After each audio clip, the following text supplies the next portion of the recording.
আসসালামু আলাইকুম, আমি নীলুস চ্যানেল থেকে নীলু চলে এসেছি যমুনা শপিং মলে। চলেন দেখে আসি সবার ঈদ শপিং নিয়ে কি চিন্তা ভাবনা চলছে। আনলিমিটেড বাজেট ছিল। 1,60,000 টাকা শেষ। 4 জোড়া জুতা নিছি 36,000 টাকা দিয়ে। আমার হাজবেন্ড ফ্রান্সে থাকে, উনি আমাকে টাকা দেয়, আমি ওনার টাকাই চলি। আচ্ছা আপু, এবার আপনার ঈদ শপিং সম্বন্ধে কিছু বলেন। ওয়েল, আমার তো আনলিমিটেড বাজেট এবার ঈদে। অ্যাকচুয়ালি প্রত্যেক ঈদে ঈদ মানেই আমার কাছে আনলিমিটেড শপিং, তাই আমার শপিংয়ে বিরক্ত হয়ে আমার হাজব্যান্ড এবার আমাকে একটা আস্ত দোকান দিয়ে দিয়েছে। এই যে দেখুন, আমি দাঁড়িয়ে আছি আমার নিজের দোকানে, যেটা আমার হাজব্যান্ড আমাকে এবার ঈদে গিফট করেছে। সো এখানকার সব কিছু আমার আনলিমিটেড, শাড়ি গহনা কি না এখানে সবই শুধু আমার আমার আমার।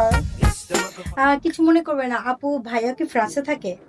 ও না না না, আমার হাজবেন্ড কেন ফ্রান্সে থাকবে? ও ফ্রান্স, আমেরিকা, জাপান, চায়না কোথাও থাকে না, ও বাংলাদেশেই থাকে। তাহলে আপু ভাইয়া কি করেন?